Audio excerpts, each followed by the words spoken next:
Hello, welcome back to गुल की उड़ान। कैसे हैं आप लोग?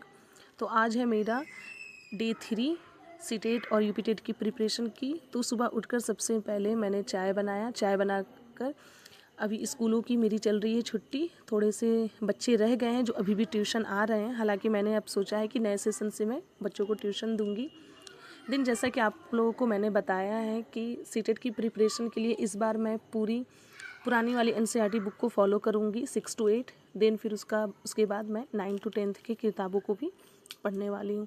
तो क्लास 6 का पहला चैप्टर मैंने पढ़ा था फूड, और ये है क्लास 7 का फर्स्ट चैप्टर जो कि है न्यूट्रिशन इन प्लांट्स के बारे में, जिसमें सारे टॉपिक्स को मैं कवर करने वाली हूँ कि ऑटोट्रॉफ्स क्या होते हैं, हेटरोट्रॉफ्स क्या होते हैं, ये सारी चीज़ें।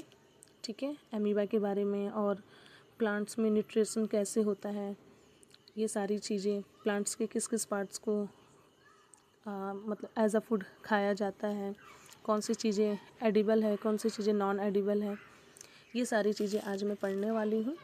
और मैंने आपको जैसा कि बताया था कि मैं कर तो रही हूँ सीटेट की प्रिपरेशन, और सीटेट के लिए ही मैं साइंस पढ़ रही हूँ, बट इसमें हमारा यूपी टेट का भी प्रिपरेशन साथ में होता जाएगा। क्योंकि आपको पता है यूपी टेट में भी साइंस की जो है वो कंटेंट और प्लस साइंस पेडागोजी उसमें भी पूछे जाते हैं। तो इसलिए मैं साइंस की बुक को एकदम शुरू से बेसिक से पढ़ रही हूँ, ताकि इस बार मेरी प्रिपरेशन में कोई कमी ना रह जाए। और उसके साथ साथ मैंने आपको बताया था कि मैं नोट्स भी बनाऊँगी, बट अभी मैंने एक पेज भी लिखा नहीं है। पहले मैंने क्लास 6 का पढ़ा है और मैं क्लास 7 का भी पढ़ रही हूँ, और आज ये जब कंप्लीट हो जाएगा तो मैं कल पढ़ूँगी मैं क्लास 8 का। क्योंकि आपको पता है कि एक दिन में अगर 2 चैप्टर आप पढ़ते हैं ना तो काफ़ी ज़्यादा बोरियत जैसा हो जाता है एक ही सब्जेक्ट का। तो इसलिए मैंने सोचा है कि 7 के बाद क्लास 8 का पढ़ूँगी। देन अब नोट्स मैं तीनों किताब खोल कर कुछ उस चीज़ में से लेना है, कौन से टॉपिक, फिर क्लास 7 में से कौन से टॉपिक उठाना है, फिर क्लास 8 में से कौन से टॉपिक उठाना है, और इंटरकनेक्टेड करते हुए मैं नोट्स बनाऊंगी। और अभी थोड़ा सा घरों में शादी की माहौल चल रही है, हमारे यहाँ शादी है, तो उसकी वजह से थोड़ी सी अभी प्रिपरेशन करने में भी नहीं हो पा रही। 1 ही 2 घंटा मैं पढ़ पा रही हूँ। यहाँ पे आप देख सकते हैं मैंने इंग्लिश का बुक निकाला है। अब आप सोच रहे हैं कि ये इंग्लिश की कौन सी बुक है। ये मेरी एसएससी की बुक है, नीतू मैम की बुक। आप यूट्यूब पे Neetu ma'am, English by Neetu ma'am अगर सर्च करेंगे तो देखेंगे, बहुत ही अच्छी लाजवाब टीचर है। मतलब इंग्लिश ग्रामर के लिए तो बहुत ही बेहतरीन टीचर है। और आपको पता है कि सीटेट का जो अनसीन पैसेज या प्रोज होता है उसमें कहीं ना कहीं इंग्लिश ग्रामर का जो पार्ट होता है वो पैसेज के ही थ्रू पूछता है, लेकिन पूछता है।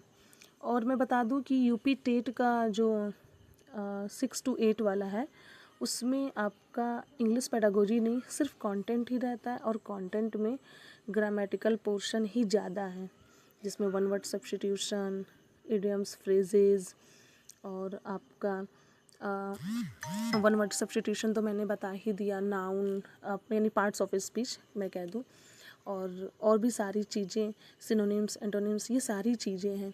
तो कंटेंट वो 30 मार्क्स का कंटेंट ही होता है। आई थिंक 30 या 30 का ही होता है शायद, अभी ध्यान में नहीं आ रहा। मैं हालांकि मैंने देखा है और आपसे सिलेबस भी डिस्कस किया है, तो अभी ध्यान में नहीं आ रहा है, लेकिन 30 मार्क्स का ही है इंग्लिश। तो उसमें वो सिर्फ ग्रामर पोर्शन ही होता है। अगर आपके पास ये बुक है ना, अगर इसे आप पढ़ लेंगे ना पूरी बुक, तो आपका यूपी टेट का प्रिपरेशन काफ़ी अच्छे से हो जाएगा। मतलब मेरे कहने से आप एक बार पढ़ कर ज़रूर देखें। वरना अगर आपको ग्रामर में अगर आप कमज़ोर हैं, जैसे मेरा ग्रामर ठीक है तो पढ़कर मुझे समझ में आता है, आपका ग्रामर अगर सही नहीं तो आप एक बार नीतू मैम का एक प्लेलिस्ट है और एक चैनल का नाम है golden rules by Neetu ma'am, उस पर इस बुक की सारी चीज़ें उन्होंने पढ़ाया। अगर वो आप पूरा प्लेलिस्ट देख लेंगे ना तो यूपी टेट की मैथ्स की प्रिपरेशन आपकी अच्छी हो जाएगी। ओके, देन फिर उसके बाद ये पढ़ने के बाद मैंने फिर पढ़ा है सीडीपी हिमांशी मैम से। ये सीटेट वाली सीडीपी नहीं है, अभी सीटेट वाली सीडीपी को मैंने अभी रोका है। मैं अभी पढ़ रही हूँ आपका यूपी टेट का सीडीपी, और इसका मैं नोट्स बनाऊंगी, क्योंकि यूपी टेट की सीडीपी और सीटेट वाली सीडीपी में थोड़ा सा डिफरेंस है, थोड़ा सा क्या है, काफ़ी सारी चीज़ें हैं, तो इसलिए मैं इनका पढ़ रही हूँ। देन पढ़ने के बाद मैंने सोचा है कि इसकी मैं नोट्स बनाऊँ, ताकि लास्ट टाइम में मैं अच्छे से रिवीजन कर लूँ।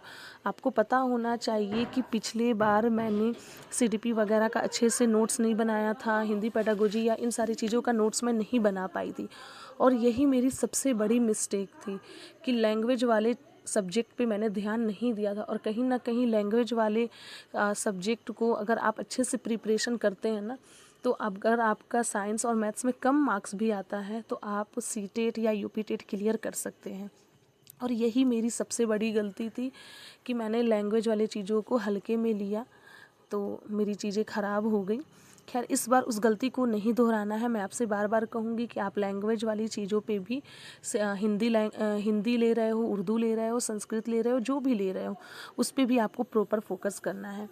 और हिंदी में RWA रोजगार विद अंकित से प्रिपरेशन कर रही हूँ, और पेडागोजी के लिए हिमांशी मैम या सचिन सर को फॉलो करूँगी। अभी मैं उसका स्टार्ट मैंने नहीं किया है, शादी की वजह से अभी प्रिपरेशन थोड़ा सा डिले है, थोड़ा रुक रुक कर रही हूँ इसीलिए। खैर कोई नहीं, आगे की प्रिपरेशन इसी तरह चलती रहेगी। आप भी कमेंट सेक्शन में बताएं आप कहाँ तक पहुँचे हैं। आज के लिए इतना ही, थैंक यू।